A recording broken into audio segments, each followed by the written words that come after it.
Wednesday, November the 16th, I think. Lake level is still about the same as it was last week. It's dropped a couple inches, right to about 9-11.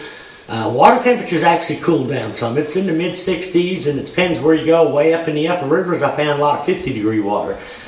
The water temperature cooling down hasn't seemed like it's helped my shallow bite at all, but I mean, it's been lights out as far as deep fishing.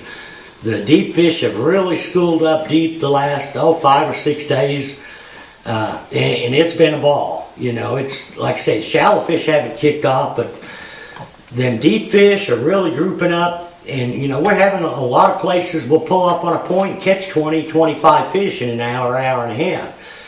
And it's kind of working. I don't know about Kimbling area, but I know it's working up around Baxter, Campbell Point, up to Shell Knob. I know it's working from Ants Creek, clear up to like Piney Creek. And you know, you can see a lot of the gulls, and there's a lot of loons. And a lot of the places I'm fishing, it's kind of wintertime spots. They're out off these long, flat gravel points. And there's a lot of them in the centers of these deep cuts as well. Now, I've been finding a few largemouths in the center of the cuts, you know, over the deep timber. But most of the fish I'm catching on the main lake on the gravel are Kentuckies. But there's a ton of them out there. It seems to be a pretty good bite early.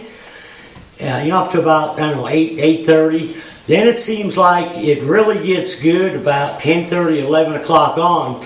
And I think a lot of that reason is, if you know, I'm a real big into looking at the astro tables to see when the primary and secondary bites are. And normally when you got a full moon, your best bite throughout the day is 11, 12 o'clock. And if you look at the charts, it changes every day, you know, a half hour each way. But what's been really good about it is the guy don't have to get out there early. 10:30, 11 o'clock. I mean, it's been sunny. It's been gorgeous out there. No wind. But, man, when you get them fired up, and we've been catching them on a little bit of everything. You know, drop shot's working good. I got the drop shot hooked to my foot. But one deal, I mean, what's kind of fun, like right now, where they're biting so good, when you find them, you can play around with a lot of different rigs. And this is just a drop shot, a little 4.5-inch worm. And then instead of having a drop shot weight down on the bottom, I got a 3/8 ounce jig head, round ball jig head with a 2.8 Kitech. A lot of times I've been catching 2 at one time on it. You know, it's a blast. The biting the grub. I mean, years ago, before we used to throw the drop shot, we used to throw a little Gitsit and a little 4-inch grub of salt and pepper, smoke. With, you know, this is a smoke with black flake, but a salt and pepper will work real good as well.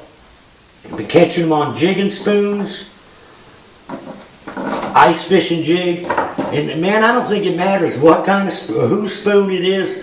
This is a Hazy Daisy. This one here, Pig Sticker makes, but I think you can throw a War Eagle, a Jewel, either 1/2 ounce or 3/4 ounce. It seems like when they're really going good, you catch them on a spoon. If it slows down a little bit, you know, you pick up the drop shot. And this is a real big deal in the wintertime, these Rapala ice fishing jigs. This is a 7/8 ounce, and I think this other one is either a 1/2 or a 5, but both of these are working real well too. And these fish, they're actually really deep. I mean, there's a lot of them that I'm catching that are 42 to 55 foot deep. Most of them out on them points, you know, are pretty close to the bottom, within 5 or 6 feet of the bottom. And you can see it on the graph that once you get one hooked, we call it worming, but the graph goes crazy. You can see fish coming up.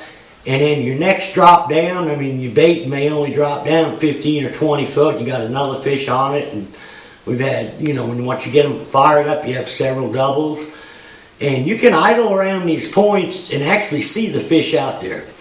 Now, I'm finding them, you know, in that period from 9 to 11 o'clock. Sometimes it's a little slow. You can find the fish out there.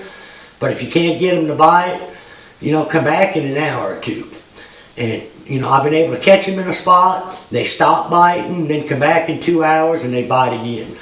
So, I mean, that's going to be really good for a while. And I'm surprised we haven't seen any white bass yet. Out there in these same areas, like I said, the loons and the gulls are out there. These fish are belching out little shad. They're just gorging themselves, which they normally do right before winter. Even though, like I say, the surface temperature hasn't cooled down. I think because of the days are shorter, the fish know that, winter is coming. But the weather's been absolutely gorgeous. It's going to be a great time to get out, especially, looks like the weather's going to be pretty nice for the next week or so. A little cool in the morning, but, 70s and 65, 70 in the day. So if you get a chance, you need to get out and do some fishing. So till next week, good luck, good fishing.